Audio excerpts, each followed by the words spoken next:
আল্লাহ তুমি আমার গুনাহগার উম্মতকে বাঁচাও।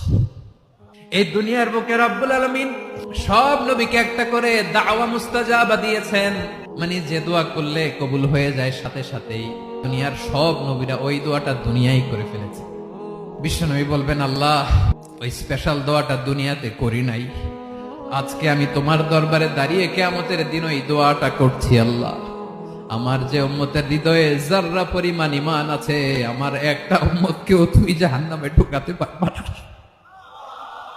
বিশ্বনবী পাগলের মতো একবার হাউজে কাউসারে যাবেন, একবার সিরাতে যাবেন, একবার পুলসিরাতের দিকে, একবার হাউজে কাউসারের দিকে, পাগলের মতো দৌড়াতে থাকবেন। তার কোন গুনাহগার উম্মত যাতে জাহান্নামে ঢুকে না যায়। উম্মতি বিশ্বনবী আমার জন্য কাঁদবেন, আপনার জন্য কাঁদবেন, আমাদের জন্য সেদিন কেঁদে কেঁদে জাহান্নামের দরজায় দাঁড়িয়ে আমাদেরকে টেনে টেনে জান্নাতে ঢুকাবেন।